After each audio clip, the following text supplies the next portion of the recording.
about the way you stare into my eyes.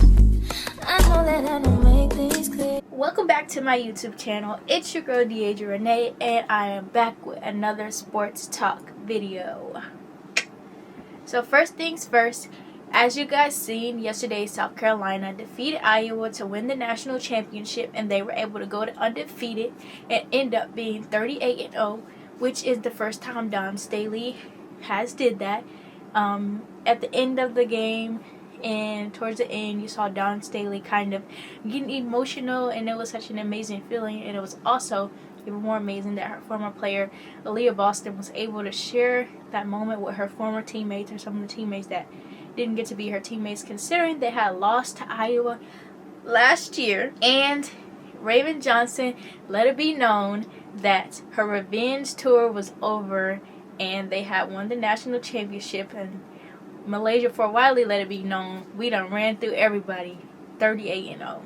So shout out to South Carolina and them getting to be able to win the national championship, them redeeming themselves from last year.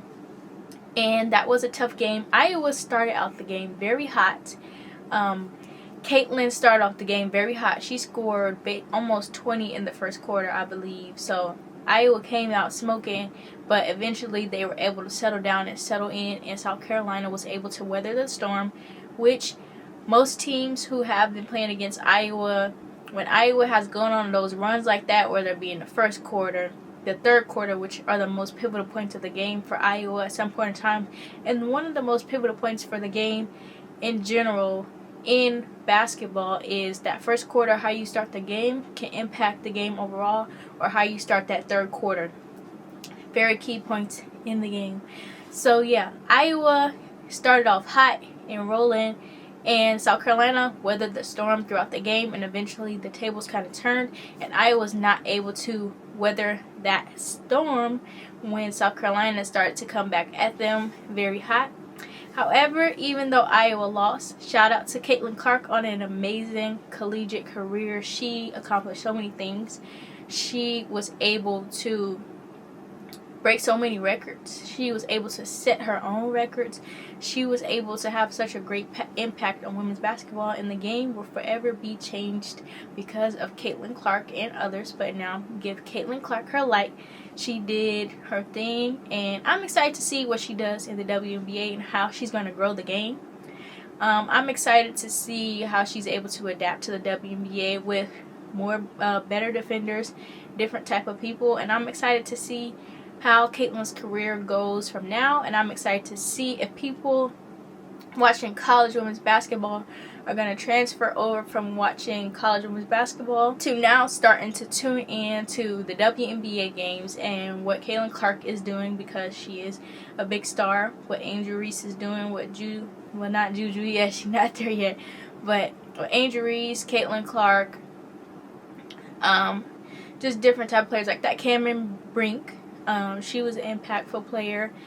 Paige is staying another year at UConn, so we shall see how that goes. I want to talk a little bit about my predictions for next season. I feel like UConn, if they're able to get very healthy and get to the point where they have more than just a few couple of players, and they also, if you guys didn't know, they got the top 2024 class 2024 freshman coming in, the #1 class. She's coming into UConn, so I'm excited to see what she looks like with UConn. I'm excited to see how they're able to recover to being back healthy again, and different injuries from different things like that.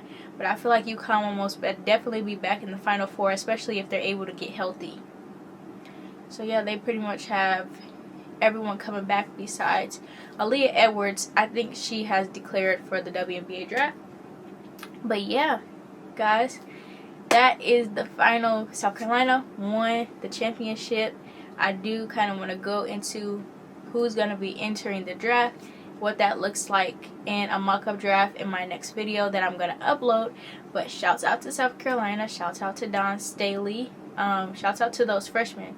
Tessa and Malaysia for Wiley were a key and pivotal point of South Carolina getting their win. They kind of weathered the storm. Them two together weathered the storm. And that's very good for South Carolina's future. South Carolina is a very young team. The person that is declaring for the draft, of course, is Camila Cardozo. So shout out to her on a great career, and shout out to her on her journey. She was 15 when she came to the United States. She went to Tennessee, took a risk on herself, and she basically just applied herself to the game of basketball. And now she's going to the WNBA. Hopefully she is able to continue to create revenue for herself and her family, because she took a risk and she was able to hone in on that risk. So shout out to Camila Cardozo, and shout out to the different things she was able to do. So yeah, please like, comment, and subscribe. My next video is gonna be uploading 3 videos today. Y'all are going in on that Angel Reese comment, but I still stand by what I said ultimately. But please like, comment, and subscribe. Your opinion, how you feel about the South Carolina versus Iowa game, how you feel about Caitlin Clark's career. I think she did an amazing job. I feel like, in my opinion, Iowa was good, but I feel like this was Iowa's last year in being in the conversation about like Final Four championship type of talk, because Caitlin is such just a changing player that I don't know if they will be back in this conversation, but they may be. Comment down below what you think.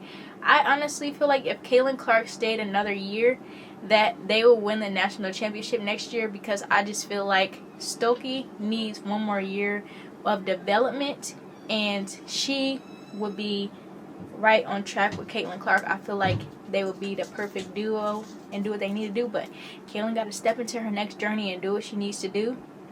In my opinion, Angel Reese leaving, I feel like it's time for Angel Reese to move on to the next step. It is time for Caitlin to move on to the next step. There's not really nothing for her to accomplish besides winning a national championship, and I feel like if she did have another year with Stokey, that they would be back in the conversation, considering how much Stokey has probably grown throughout this time and things she's been able to do over the season, and being a post player and just changing the game in her own way. She literally had a 40-point game.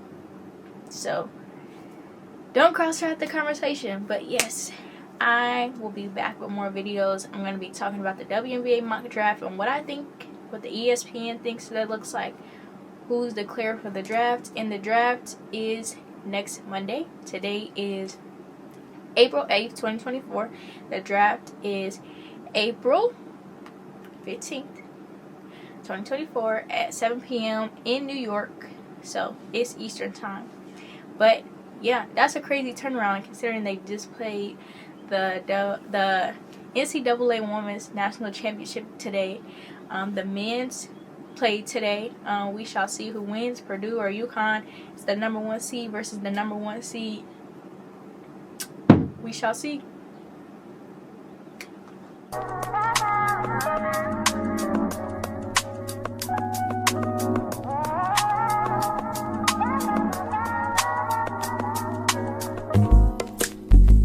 It's not that I don't want you here. It's something about the way you stare.